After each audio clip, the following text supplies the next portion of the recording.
Hello people and welcome again to BAM TV and a new video. Today we're going to check out the new Uno Drum by IK Multimedia.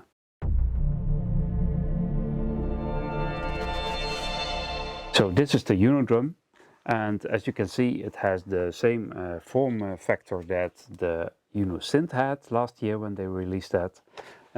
It's a small plastic unit, very lightweight, and it runs on batteries as well as on USB.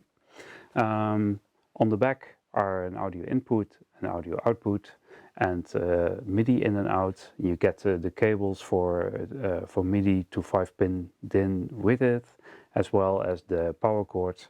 And on the top are all the controls. What does the Uno Drum feature? Here we have 12 tracks of sounds, in total 11 voices. Then we have 100 kits and 100 patterns, some built-in effects that we will hear later, like a compressor, drive and a stutter effect to be precise. And let's check out the sounds first. There are 3 analog sounds, kick 1, kick 2 and snare. And you can also choose a PCM sample for one of those sounds. So let's check out kick 1 here. Press sound, and with data we can choose a different kick. Kick 2, same idea. So again, various options with analog or digital. And for the snare, we can also choose 4 different PCM samples instead of the analog snare. Now the nice thing is that all 3 of them can be edited with when you press drum. You can, for instance, adjust the level, tuning,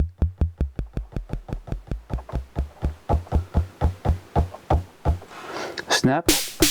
Oh.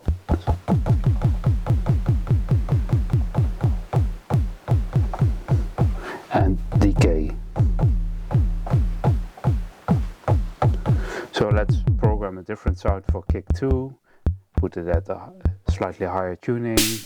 We like the analog snare, nice medium decay, detune it a little bit, make it a little less snappier, and then we have those sounds ready. Moving on to the hi-hats.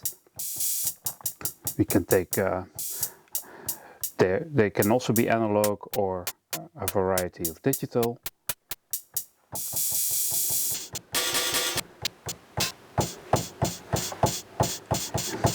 And the same as with the analog sounds, you can add some parameters to digital sounds. For instance, the clap can be adjusted, decay. It's now set to analog. Toms, those are samples, but we can choose a different one.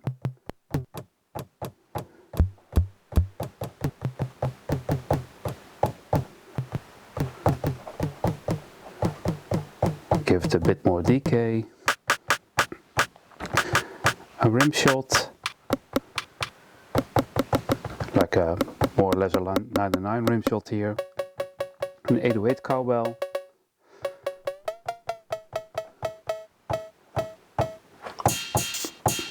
Right, and cymbal.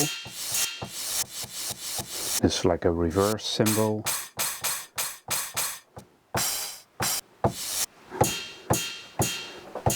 And the right. So you have different parameters for different sounds. The analog controls have a little more variety, I would say. There's an FM adjustment for one of the kicks, and for the rest you can at least adjust all the decay and tuning and levels. Moving on to a pattern. So I'll choose a pattern and press the kick, and now I can program a basic pattern here. Press play. And we do the same with kick 2, have a hi-hat here, and the nice thing is with the touchpad here, you can just add a complete line of cymbals or hi-hats here. They are mutually exclusive with the open hi-hat, so I can take that out and insert an open hi-hat. Same here.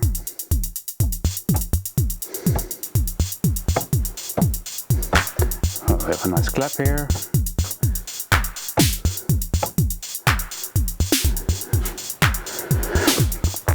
Also, instead of using the step edit, I can put some drums in real time by pressing record.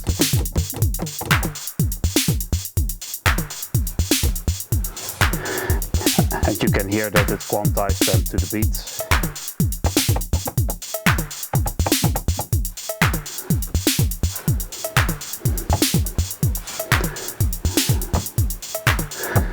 Now, if you have made a complete kit with some added parameters, you can store it in one of the 100 kit memories.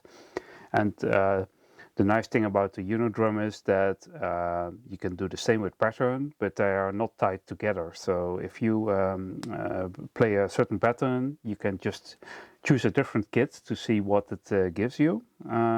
So let's try to save the kit here first. Saved. Save the pattern. Saved. And now we play the pattern. Switch to kit. And we can choose a different kit.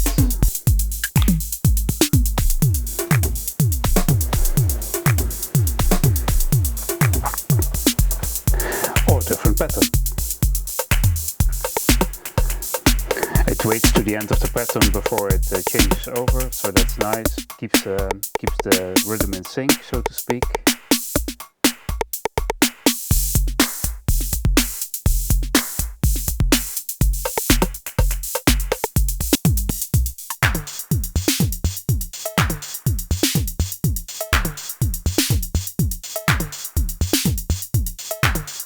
So we're going to take a look at the parameter recordings, because you can record up to 8 parameters per track for every sound. So let's program a ride.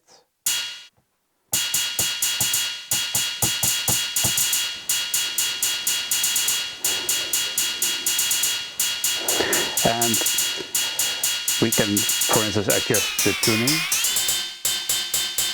And we can record it by holding the record button.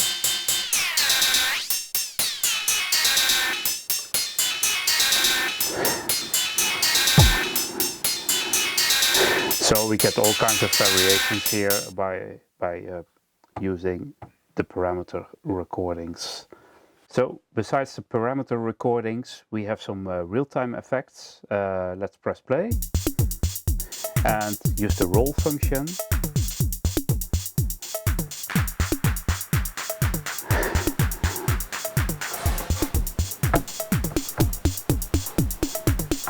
And you can also adjust the roll speed, for instance like this, or even 32, or a custom value. A nice feature is also the swing function. It has a really nice natural swinging vibe, I would say. And also there's a humanize option that slightly alters the timing and the velocity of the parameters that you've played in, so you get a more natural effect. Okay, so we've hooked up the Uno Drum with the Uno Synth now. There's an audio input here which we connected to the audio output of the Uno Synth, and it's patched through an internal mixer that you can't adjust, but the levels seem to be more or less the same. So let's hear it.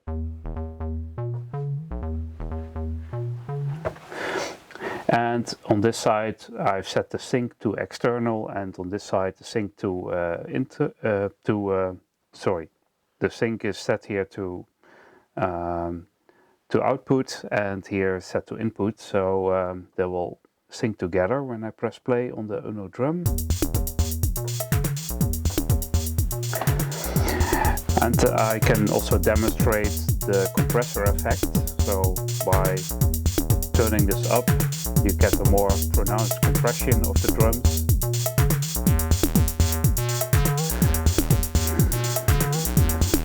And there's also a drive.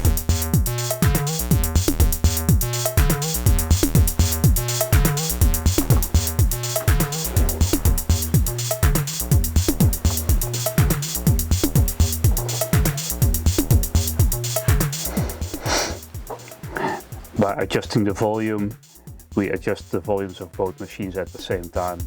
So without a mixer, you can use both machines, and even on batteries. I must say that the batteries of the Uno Drum run out pretty fast, like half an hour, maybe 45 minutes, and then you need new ones, so that's a bit of a shame. The Uno Synth was slightly less power hungry. The nice thing is that you don't need anything else besides some cables and the included MIDI cables that you can use to sync them together. So what do we think about the Uno Drum? I would say the strong points are that it sounds really nice. The samples, they have this nice gritty 80s-like vibe. The analog sounds, they're quite nice, and there are just enough parameters that you can tweak to have endless variations. Then there's a nice swing and humanize function that I really like. There's also a stutter effect, which I didn't demonstrate because every time I use it, it seems to be totally out of control. So it's a little bit, yeah, I'm not sure that it's really usable, but that could be just me. Then there's the compact form factor, and it's very light and easy to transport in, for instance, a backpack. The connection with the Uno Synth is obvious, they have the same form factor, but the build quality, it's very plasticky, it's easy to damage it, so I would say that's not real, yeah, you have to be careful where you take it, I would say, especially when playing live. As I mentioned before, the battery life is not very high, and when you use it on USB, there's often a USB ground loop that sort of gives you some extra added noise. It's sometimes really hard to get that right. The last thing I would like to point out is that because the sounds are really nice and the patterns that you can make have this nice human feel to it, it would be really useful in the studio as well, but it doesn't have any separate outputs. So that means that if you want to use it in the studio and want to record what you have made on the Uno Drum, you have to use the mute function and record each track separately, because there's no output for any of the sounds besides the stereo out, and also there's no audio over USB. So to sum up, for the price you get a nice compact drum machine with cool sounds and a high fun factor to play with. Thank you for watching. Did you like this video? Then don't forget to click on the thumb. Do you want to see more of our videos? Then please subscribe on our video channel by clicking on the BAM TV logo. And we'll see you next time.